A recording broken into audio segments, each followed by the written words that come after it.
Assalamualaikum warahmatullahi wabarakatuh. Salam sejahtera bagi kita semua. Perkenalkan, nama saya Arina Maula. Baiklah, di sini saya akan menjelaskan materi peradaban Islam masa Daulah Abbasiyah. Yang pertama yaitu ada sejarah berdirinya Daulah Abbasiyah. Kekhalifahan kedua Islam ini yang berkuasa di Baghdad sekarang atau biasa disebut dengan ibu kota Irak.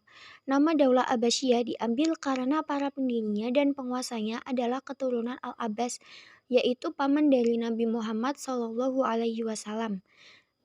Daulah Abbasiyah ini didirikan oleh Abdullah al-Saffah bin Muhammad bin Ali bin Abdullah bin Al-Abbas. Beliau dilahirkan di Humaimah pada tahun 104 Hijriah dan dilantik menjadi khalifah pada tanggal 3 Rabiul Awal 132 Hijriah.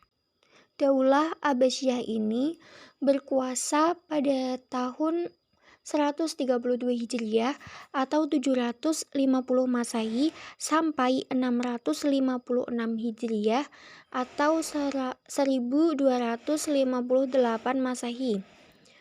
Daulah Abbasiyah ini menundukkan semua wilayah kecuali Andalusia.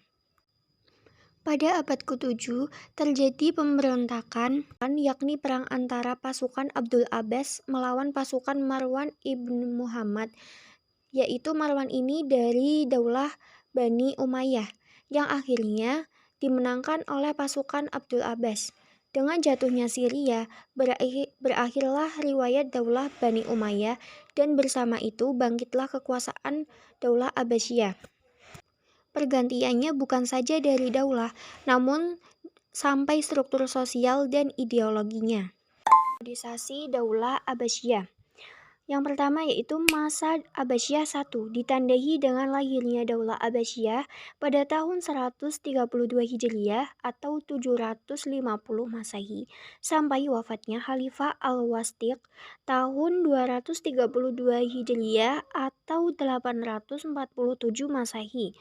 Pada periode ini disebut periode pengaruh Persia pertama. Kedua, ditandai dengan mulai Khalifah Al-Mutawakkil pada tahun 232 Hijriah atau 847 Masehi sampai berdirinya Daulah Buwayyiliyah di Baghdad pada tahun 334 Hijriah atau 946 Masehi.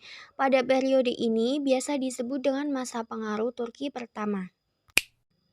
Yang ketiga yaitu ada masa Abbasiyah III, ditandai dengan berdirinya Daulah Buwayyiliyah pada tahun 334 Hijriah atau 946 Masehi sampai masuknya kaum Saljuk ke Baghdad pada tahun 447 Hijriah atau 1055 Masehi.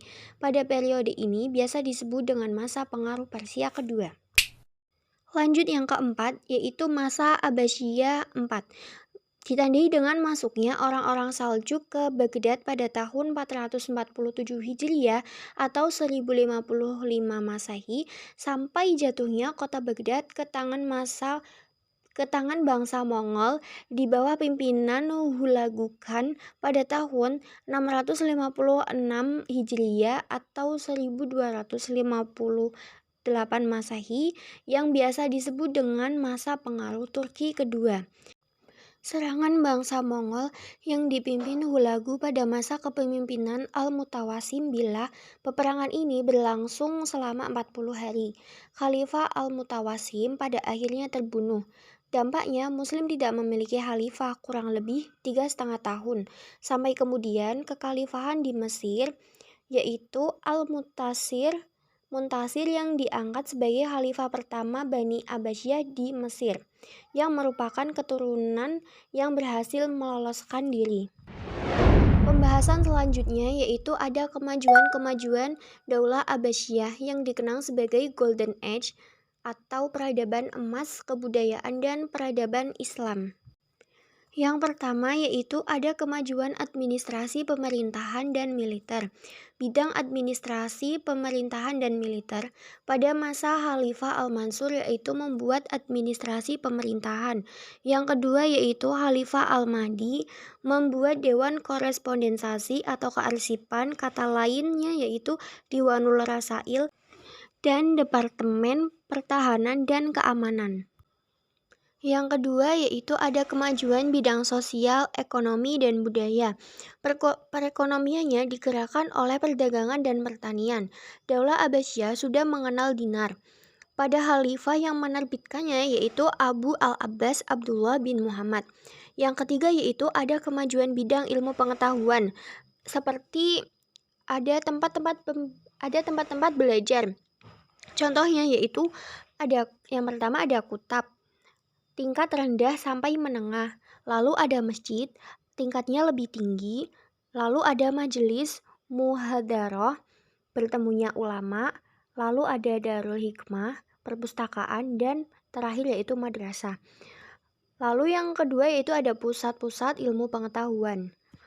Lanjut keempat, kemajuan bidang pembangunan. Yang pertama yaitu ada Masjid Samara di Baghdad, lalu ada Masjid Ibnu Tulun, lalu ada Masjid Al-Mansur, dan masjid lainnya. Pembahasan selanjutnya yaitu Khalifah-Khalifah Daulah Abbasiyah.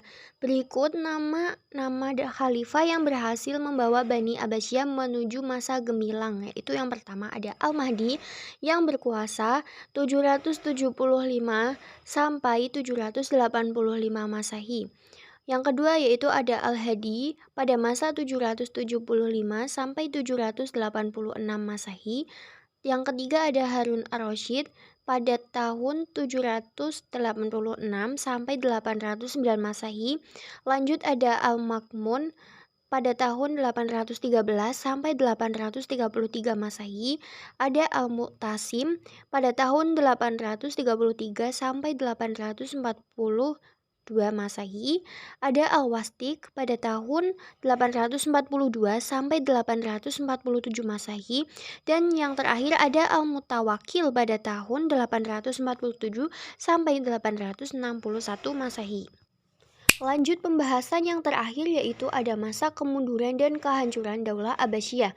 Yang pertama yaitu adanya perebutan kekuasaan di pusat pemerintahan. Yang kedua yaitu munculnya daulah-daulah kecil yang memerdekakan diri, seperti contohnya yaitu Persia dan Turki. Yang ketiga yaitu ada kemerosotan perekonomian. Dan yang terakhir ada munculnya aliran-aliran sesat, fanatisme keagamaan. Demikian penjelasan dari saya, tapi sebelum saya tutup, izinkan saya untuk menarik kesimpulan. Kesimpulannya adalah Bani Abbasiyah adalah kekhalifahan kedua Islam yang berkuasa di Baghdad. Kekuasaannya berlangsung sekitar 5 abad. Perkembangan kebudayaan atau peradabannya dikenal sebagai masa Golden Age. Kemajuan-kemajuannya yaitu meliputi berbagai bidang, sebagaimana terlihat dalam periodisasi Khalifah Abbasiyah. Faktor-faktor penyebab kemunduran itu tidak datang secara tiba-tiba. Dalam sejarah kekuasaan Bani Abbas, terlihat bahwa apabila khalifah kuat, para menteri cenderung berperan sebagai kepala pegawai sipil. Tetapi khalifah lemah, mereka akan berkuasa mengatur roda pemerintahan. Terima kasih banyak atas perhatiannya. Akhir kata saya ucapkan wassalamualaikum warahmatullahi wabarakatuh.